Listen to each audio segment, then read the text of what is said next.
지난주까지 레위기 6장 7절까지 하면서 5가지 제사에 대해서 다 살펴봤습니다.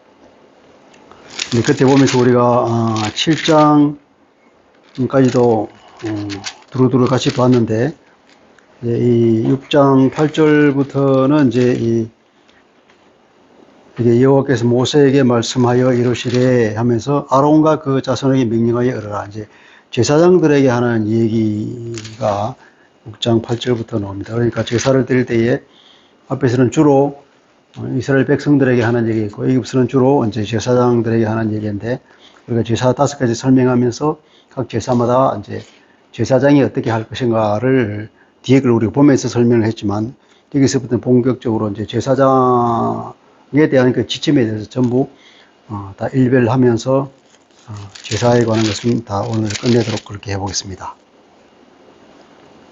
7장 38절까지가 7장 전부까지요. 그까지가 이제 제사에 관한 설명이 끝나고 8장부터는 이제 제사장을 임명하는 것이 나오고 있습니다. 이 제사장 임명에 관한 것은 출애굽기 29장인가요?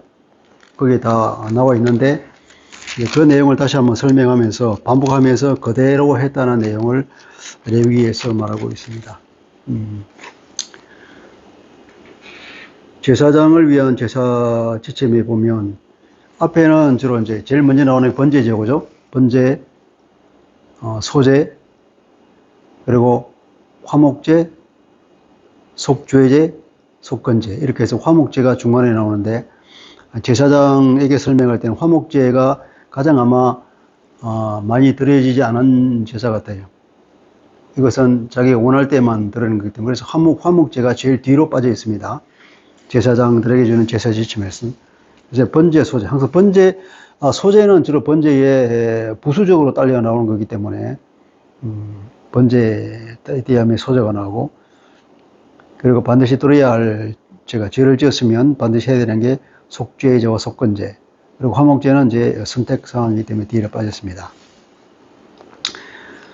가장 빈번하게 들어지는 번제와 소제에 관해서는 민수기 28장, 29장에 보면 이제 레위기 이후에, 레위기가 끝나고 그 뒤에 민수기에 써졌죠. 민수기는 이제 레위기가 끝나고 난 뒤에 말씀을 다 받고 드디어 출발하면서 가는 그 광야길에서 일어나는 일을 쓴 것이 민수기란 말이죠. 그러니까 민수기 광야길 중에 어떻게 번제와 소제가 드려졌는가에 대해서는 설명은 민수기 28장, 29장을 보면 상세히 나와 있습니다. 그래 보면은 번제와 소제와 거기다 이제 전제까지 번제와 소제를 합해 드리는데 반드시 이제 소제 위에다가 기름을 붓죠. 전제를 해서 그 세 개가 합해져서 아침 저녁으로 드린다고 그랬습니다. 아침에 순양 한 마리, 저녁에 한 마리, 그리고 소제도 합해서, 그리고 그것이 기본적인 제사예요. 그것이 기본적인 제사고, 그 민수기 28장에 보면 이제 아침 저녁으로 제사 드리는 기본 제사 이외에 이제 안식일이라고 제사를 지내고, 또 한 달 중에 초하루면 초하루라고 또 특별히 지내고, 그리고 명절 있잖아요. 6월절에는 6월절에 또 특별한 제사를 지내고, 6월절 이후에 6월절을 하나님께서는 이스라엘 백성들에게 그 달력을 바꿔서 그 첫 달이라고 그랬잖아요. 새해를. 그 달을 14일 6월절이 시작되는데, 그리로부터 7749, 50일째 되는 77절, 혹은 오순절이라고 하는데, 이 날에 아마 이 77절이 초실절인가요? 그쯤 되는 달인데, 이때 77절이라고 이제 특별한 제사를 지내고, 그로부터 7월 초하루, 7월 초하루가, 또 다른, 이 달력입니까? 7월 초하루가 이제 나팔절인데, 그것이 자기들에게 또 다른 저거잖아요. 새해잖아요. 이스라엘 백성, 이제 그 새해를 시작하는데 나팔을 길게 불면서, 무겁게 시작합니다. 그리고 그로부터 10일 뒤에 대속죄의 일이 있으면서 1년 동안 지은 모든 죄를 속하는 일이 있죠. 그 대속죄일에 관한 제사. 그리고 7월 15일에 이제 장막절. 그때 7월 15일이면 이스라엘에서 아마 수학을 다 끝내는가 봐요. 7일 동안 장막절을 지내는데, 이게 또 특별히 제사를 지내는데, 이 특별한 제사는 주로 보니까, 순양을, 숫송아지 2마리에다가 순양 1마리, 그리고 1년 된 순양 7마리, 이렇게 해서 거기에다가 또 속죄제로서 순염 3마리를 드리고, 조금씩 차이가 나지만 주로 이렇게 드립니다. 6월절은 7일간 계속되고, 또 장막절도 7일간 계속된다 그랬죠. 장막절은 이제 모든 것을 수확을 끝내는 거기 때문에 아마 숫송아지를 13마리를 두고 순양도 2마리, 1년된 순양 14마리, 거기다 소제와 전제까지 붙여서 하고, 그리고 맨 마지막에 속죄제까지 다 하는 거. 주로 보니까 속죄제가 특별한 날에는 빠지지 않고 들어가더라고요. 그러니까 번제와 이런 소제가 있고, 그 뒤에는 특별한 날에는 속죄제를 드림으로써 하나님 앞에 성소를 정결하게 하는 그런 절차를 거쳐서 하나님께서 임대하시도록 하는 그런 절차를 반드시 거치는 것 같습니다. 자, 여기 보면 주로 제사장들에게 주는 규례로서 제일 먼저 번제를 드리는 규례가 나오죠. 제사장들에게 주는 번제의 규례는 앞에서 우리 봤지만 제일 중요한 것은 여기서는 9절을 한번 읽어볼까요? 9절. 아론과 그 자손에게 명령하여 이르라. 번제의 규례는 이러하니라. 번제물은 아침까지 제단 위에 있는 석쇠 위에 두고 제단의 불이 그 위에서 꺼지지 않게 할 것이요. 여기서는 제일 중요한 것이 제단 불을 꺼지지 않게 한다는 것입니다. 제사장들은 그 제단이 워낙 중요하기 때문에 제단 불은 절대로 꺼지지 않게 한다. 왜 제단 불을 꺼지지 않게 하냐 하면 그 제단의 불을 하나님이 직접 주신 불이기 때문에 그래요. 그 제단이 실내에 있는 것이 아니라 제단은 실외, 실 밖에 있습니다. 노천에 있습니다. 그러니까 그쪽은 비가 잘 안 오지만 가끔 가다가 폭우가 온단 말이에요. 또 오늘 아침에는 또 이슬이 많이 내리거든요. 그러니까 불이 약하면 아침에 많은 이슬이 내리면 불이 꺼질 수 있기 때문에 제사장은 극도로 신경을 써야 되고 항상 불이 꺼지지 않도록 번제물이 타도록 해야 되기 때문에 그게 보통 신경 쓰는 일이 아니겠죠. 그리고 폭우가 오는 날은 어떻게 하겠습니까? 어떤 수를 쓰든지 간에 그 불을 꺼지지 않도록 하기 위해서는 참 그 제사장의 고단한 업무 같아요. 밤새도록 신경을 써야 되고 그만큼 하나님의 제단에 대한 그 정성이 있어야 되겠죠. 이 불이라고 하는 것이 우리 9장 한번 봅시다. 9장 22절부터 24절에 보면 8장은 이제 제사장을 위임하는 제사가 있고 이제 9장에는 드디어 이제 새롭게 임명된 제사장인 아론이 이제 첫 제사를 드립니다. 그 제사를 이제 드리고 끝내는 마당이거든요. 22절에 보니까 아론이 백성을 향하여 손을 들어 축복함으로 속죄제와 번제와 화목제를 마치고 내려오니라. 제사를 다 마치고 내려왔어요. 제단으로 내려왔는데 모세와 아론이 회막에 들어갔다가 나와서 백성에게 축복하며 여호와의 영광이 온 백성에게 나타나며 불이 여호와 앞에서 나와서 제단 위의 번제물과 기름을 사른지라. 온 백성이 이를 보고 소리 지르며 엎드렸더라. 신이 하늘로부터 불이 내려와서 제단에 있는 모든 것을 확 불태웠다는 거예요. 그러니까 하늘로부터 불이 직접 내려온 거죠. 이 불은 하나님이 주신 불이기 때문에 이 불은 절대로 앞불을 꺼지지 말아야 된다. 그래서 번제의 규정이 이렇게 이루어져 있죠. 번제의 규정에서 제사장들이 지켜야 할 가장 중요한 것은 뭐냐? 절대로 제단 불을 꺼지지 않게 한다. 그리고 제를 버릴 때에는 팽복으로 갈아입고 그 제를 버리는 진영 바깥에 나가서 제를 버리는데 죄를 가지고 나갈 때에는 팽복을 입고 나가라. 왜냐하면 거룩과 속된 것은 절대로 마주치게 하면 안 되는 거예요. 하나님은 거룩하신 분이고 하나님이 창조한 처음 상태는 깨끗한 상황이기 때문에 하나님의 임재가 가능한데, 이것이 타락해가지고 속된 것으로 떨어질 경우는, 전락할 경우에는 이 속이 말하자면 이제 죄가 있는 상태죠. 그건 하나님의 거룩함을 견디지 못해서 심판을 받는 거예요.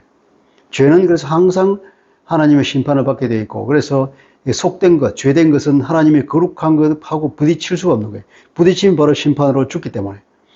그래서 하나님께서는 그 이스라엘 사람들을 죽지 않도록 하기 위해서 너희들 항상 정결하게 해라. 속된 것이 거룩한 것에 부딪혀서 죽는 일을 면하라고 하나님께서 말씀하시죠. 그러니까 항상 거룩한 것은 절대로 속된 것에 접촉되지 않도록 하고, 속된 것이 거룩한 것에 바로 접촉되지 않도록 항상 신경을 써야 합니다.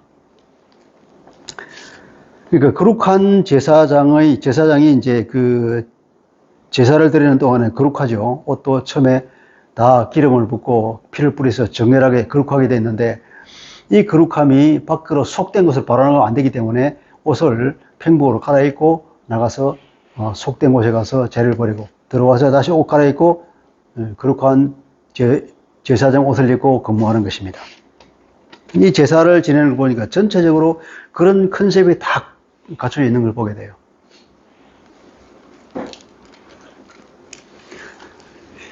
네, 근데 7장 20절에 보면 이런 말씀이 있습니다.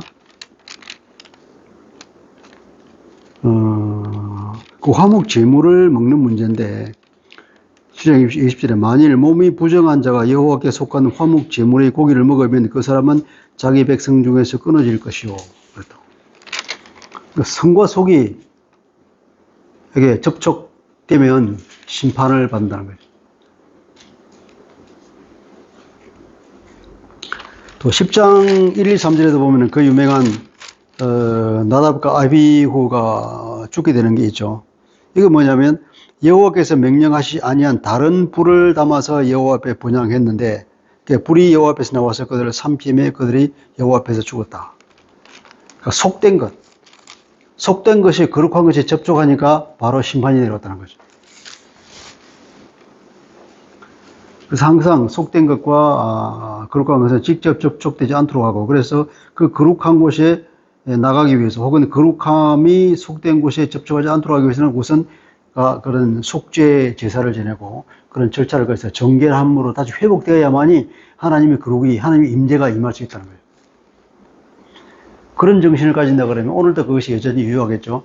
거룩한 하나님의 임재를 내가 느끼려고 하면 내 속에 있는 속된 것, 죄된 것을 버려야 되고, 그래서 그 회개가 중요하다는 것이 거기에 의미가 있는 것입니다.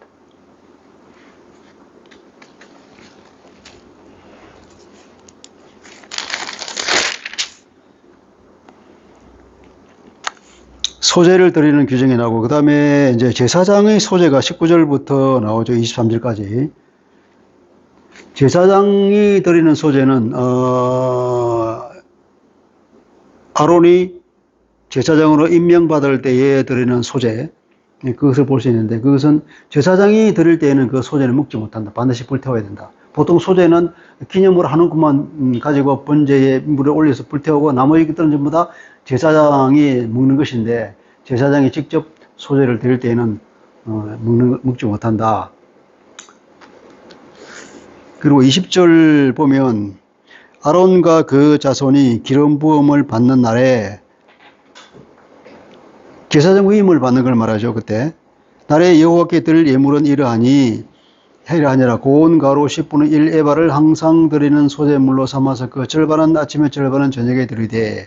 그러니까 아까 민수기 28장 29장에 보면은 그 번제와 소제를 아침 저녁으로 나눠서 반드시 드려야 되는데, 한 마리씩 하고 순양 한 마리에다가 소제를 같이 드리는데, 이거 아침 저녁으로 드렸단 말이에요.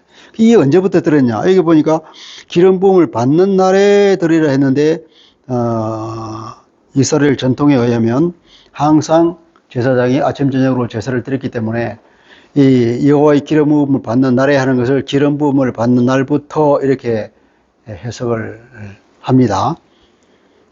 그 아론과 그 자손이 기름 부음을 받는 날로부터 이제 제사장으로 위임을 되는 그날부터 항상 아침 저녁으로 이렇게 번제와 소제를 함께 드렸다 하는 겁니다.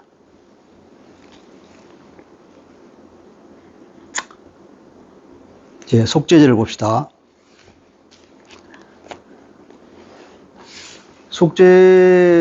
속죄제에서는 제사장의 죄를 속하기 위한 속죄제, 그 다음에 온 이스라엘 회중 전체의 죄를 속하기 위한 속죄제일 경우에는 피 뿌리는 장소가 어디냐면 성소죠, 그죠? 성소에 들어가서 피를 뿌린단 말이에요.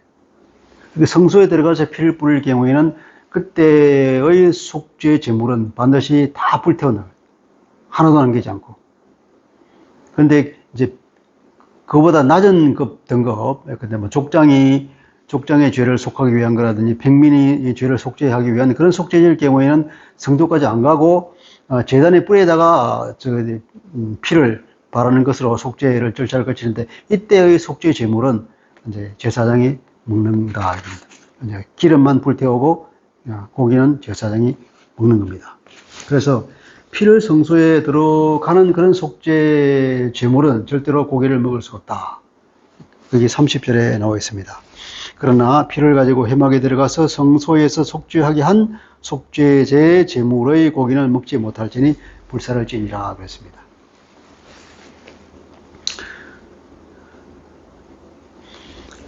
그리고 고기를 먹는 것에도 규례가 나와 있죠. 그건 화목 제물을 드리는 그 뒤에 나와 있는데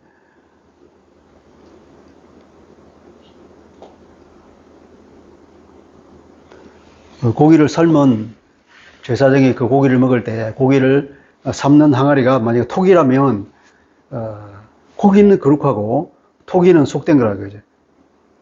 그러니까 그 토기를 깨어서 없애버리는 겁니다. 혹시 그 녹그릇일 경우에는 깰 수 없기 때문에 물로 씻어서 보존해서 다시 쓰도록 하고, 어쨌든 항상 보면은 거룩과 속과 거룩이 절대로 맞부딪히지 못하게 철저하게 구별하고 분리했다는 걸 우리가 보게 됩니다. 속건제를 볼까요? 속건제 규례는 이제 속건제 규례에 보니까 거기 8절에 보니까 사람을 위하여 번제를 드리는 제사장은 그 드린 번제물의 가죽을 자기가 가진다. 번제물을 불태울 경우에는 가죽을 벗기고 좀 각을 뜨고 그렇게 해서 전부 다 제단에서 불태우는데 가죽만 남아 있거든요. 근데 그 가죽은 그 제사를 드린 제사장 몫이 된다는 거죠. 근데 만약에 이제 그 진 바깥에서 태우는 속죄일 경우에는 모든 것, 가죽까지 보면 다 불태우죠.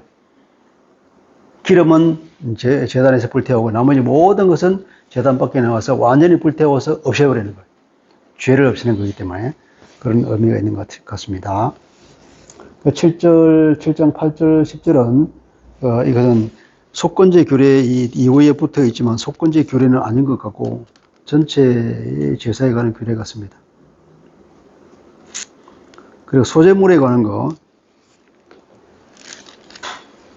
화덕에 구운 소제물과 냄비나 철판에서 만든 소제물은 이건 요리를 한 거죠. 요리한 소제물은 모두 그 드린 제사장에게 돌아간다. 그러니까 소제를 드릴 때에 요리하지 않은 그 곡물의 가루는 제사장 공동 몫이 되고 요리한 것일 경우는 제사한 그 제사장에게 돌아간다는 것입니다. 자, 화목제를 드리는 규례. 화목제는 제일 특징이 예배를 드리는 사람과 그 주변 사람을 초청해서 같이 그 제물을 먹죠. 잔치가 벌어지는 것입니다. 잔치가 벌어지는데 가슴 부분은 제사장들 계급의 공동 몫이 되고 오른쪽 뒷다리는 제사를 드린 사람의 몫으로 간다 그랬죠. 그리고 요리한 소재를 곁들여서 드린다. 이것은 감사 예물일 경우에 그렇게 한다는 겁니다. 그리고 감사제는 특별히 좀 중요해서 반드시 고기를 당일에 먹어야 된다. 그래서 당일에 먹기 위해서는 당일에 못 먹으면 불태워야 되기 때문에 주변 사람들을 다 초청해서 잔치를 벌여서 먹을 수밖에 없는 상황이 될 거다.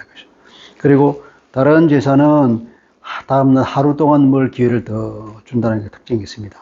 여기도 마찬가지로 부정과 거룩을 특별히 분리하고 있는 걸 보게 되죠.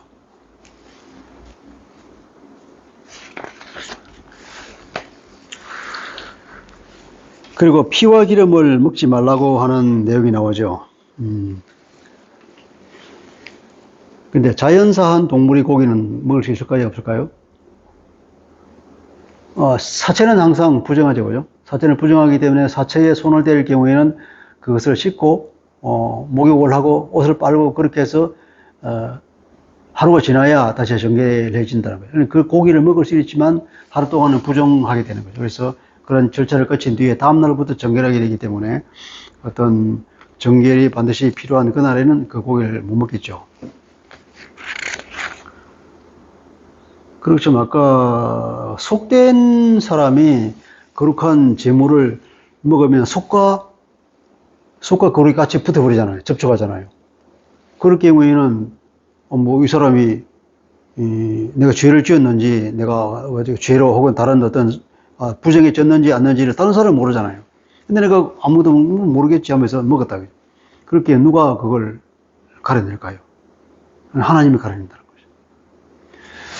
거죠. 그런 어떤 종교적인 어떤 양심에 관한 죄라든지 어떤 성적인 범죄라든지 이런 것 아무도 모르는 본인만이 아는 그런 범죄일 경우에는 재판정에서 가려낼 수가 없기 때문에 그냥 넘어갈 수밖에 없지만 그럴 때는 항상 규정이 반드시 하나님께서 그 사람을 심판해서 그런 사람은 이스라엘 백성 중에서 끊어진다 이런 표현이 있어요. 끊어진다. 그런 말 들어봤죠? 성경 읽다 보면은 이스라엘 백성에서 끊어진다. 끊어진다는 게 뭘까? 바로 그런 걸 얘기하는 거예요. 그럴 경우에는 하나님이 직접 손봐서 반드시 죽게 만들거나 어떤 이유로 거기서 소멸되게 만드는 거예요. 엄청난 경고죠, 그건. 하나님 믿는 사람으로서는 감히 그런 죄를 지을 생각을 못 하는 거예요. 하나님께서 직접 친히 벌하신다 그러니까. 그 규정을 듣고도 그렇게 할 사람, 그런 강심장이 있을까? 그 소재 중에서 이제, 소재는 보통 그런 번제와 곁들여지는 특별히 민수기인가 어디 보면 그 당시의 어떤 문화적인 거겠지만 여자가 부정한 행위를 한 것이 의심스럽다. 그럼 그 의심의 소재라는 게 있어요. 의심의 소재. 그 소재를 하고 이제 그걸 종이를 불태워서 저주의 말을 쓰고 그 저주의 말을 쓴 종이를 불태워서 물에다가 그걸 풀고 그 당사자 여자로 하여금 이걸 마시라 그런다고. 마시게 네가 마시라 그러면서 네가 결백하면 마시고 네가 결백하지 않다면 죄를 고백해야 되는 것이고 결백하다 그러면 그 물을 마시는데 그 저주의 말을 적은 물이라고 해요. 하나님께서 벌을 주신다. 네가 만약에 거짓말을 하고도 결백하다 말하면 하나님께서 벌하신다. 그 저주의 말을 오케이 하면서 마신다. 그 마실 강심장이 누가 있을까? 그때는 그러니까 하나님의 이름을 걸고 할 경우에는 그걸 거역할 사람은 없었던 것 같습니다.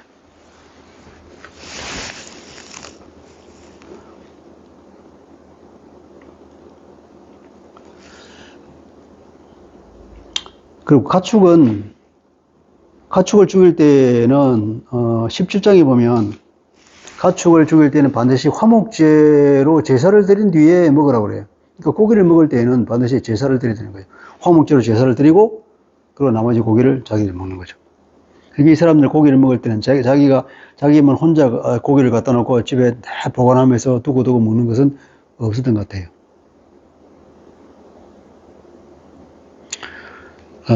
그리고 사냥을 할 경우에는 먹을 수가 있는데 그때는 땅에 피를 쏟아서 덮어버리고 먹는다고 되어 있죠.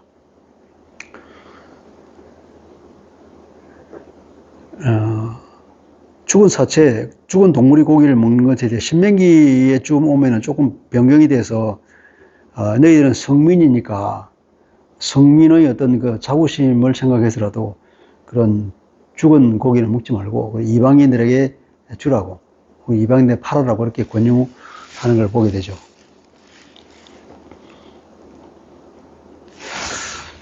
여기까지가 제사에 관한 전부. 이제 피와 기름은 절대로 먹지 마라. 기름은 가장 귀한 것이기 때문에 하나님께 바치는 것이고, 그래서 피는 기름을 먹지 말고, 피는 죄를 속하는 거기 때문에 생명이 거기에 있어 절대로 피는 먹지 말라 하는 것입니다. 자, 이렇게 해서 이제 제사에 관한 설명과 제사장이 지켜야 할 제사에 관한 규정을 우리가 다 레위기에서 봤는데, 여기서 보면 그러면 이 제사장들이 제사를 지내면서 어떻게 준비해야 되는 것인가에 나와 있는데, 이것이 오늘날 신약시대에 우리가 예배를 할 경우에 예배를 어떻게 우리가 준비해야 될 것인가, 어떤 정신으로, 어떤 자세로 예배를 준비해야 될 것인가에 관한 어디 힌트를 얻을 수 있겠죠. 이거 그 정신은 똑같을 테니까. 제사는 이제 예수님의 제사로 인해서 십자가를 통해서 다 성취가 되어서 더 이상 우리 제사 질 필요가 없지만, 우리가 오늘날 예배라는 이름으로 그 제사 정신이 성계되어 있기 때문에, 그래서 우리가 예배를 드릴 때에 여기서 보면 그렇게 규정이 철저하게 지키고 하나님께서 정해주고, 예배를 드릴 때는 하나님께 정해준 대로 예배를 드려야 되는 것이 내 마음대로 드릴 수 있는 거 아닌 거죠. 예배를 드리는 것은 하나님께 우리가 영광을 드리고 그분을 경배하는 것이지, 내가 예배 현장에 가서 뭔가 받으러 가는 게 아니잖아요. 그 은혜를 주면 우리가 기쁜 마음으로 받지만 내가 받기 위해서 가는 게 아니라, 예배는 항상 우리가 드리는 거죠. 우리의 전 인격을 드리는 거기 때문에 하나님의 마음에 합하게 우리가 예배를 드려야 될 것이고, 또 그 예배를 위해서는 우리가 마음으로 깊이 철저하게 세밀하게 준비해서 예배를 드려야 한다는 걸 우리가 배울 수 있겠습니다. 히브리서 12장 28절에도 보면 너희가 경건함으로, 그리고 두려움으로, 기쁨으로 그분을 섬기라, 이런 말도 있고, 바울은 고린도전서 14장에도 보면 하나님은 질서의 하나님이기 때문에 무질서하게 예배를 드리지 마라. 교회 내에 여러 가지 예언과 방언과 그러니까 무질서하게 일어나는 걸 보고 바울은 그렇게 말했다고 그러죠. 아주 질서 있게, 품위 있게 그렇게 예배를 드려야 한다는 것입니다. 주님께서도 말씀하시죠. 요한복음 4장 24절에 보면 너희가 신령과 진리로 예배를 드리라. 영으로 예배를 드리고 진리로, 예수 그리스도가 하나님의 아들 되십니까? 우리의 구원자 되신 그것을 깊이 생각합니다. 그 진리 가운데 그 진리를 바탕으로 예배를 드리는 것이, 함부로 예배를 드리는 것이 아니고 아무런 어떤 마음의 준비 없이 혹은 예배의 어떤 기준이 없이 드리는 것이 아니라 우리 주 예수 그리스도, 그분의 은혜와 그분을 기준으로 예배를 드리라는 것입니다. 그렇게 오늘날의 예배도 그 당시에도 그렇게 세심하고 하나님께서 아주 규정을 주었듯이 그리고 우리의 마음의 자세가 필요하다는 걸 배울 수 있겠습니다. 기도하겠습니다. 조신 아버지, 오늘은 5가지 예배, 제사, 구약에서도 그 제사를 드릴 때에 제사장들이 어떻게 해야 하는지 그 규정에 관한 6장 9절부터 7장 전반을 봤습니다. 지금 전체적인 제사를 준비하는 제사장 입장에서 볼 때에 이 시대에, 우리 신약 시대에 우리가 어떻게 예배를 준비하며 예배를 하는 사람의 마음가짐이 어떻게 해야 하는 것을 우리가 배우게 됩니다. 주님, 우리가 하나님 앞에 나올 때에 신령과 진리로 예배드리게 하고, 또 우리가 마음으로 깊은 세심한 준비까지도 하며 우리가 두렵고 떨리는 마음으로 하나님을 경외하는 마음으로 가장 격조 높은 예배를 드릴 수 있도록 주님, 우리가 준비하는 사람 되게 하여 주옵소서. 감사하며 예수 그리스도 이름으로 기도합니다. 아멘.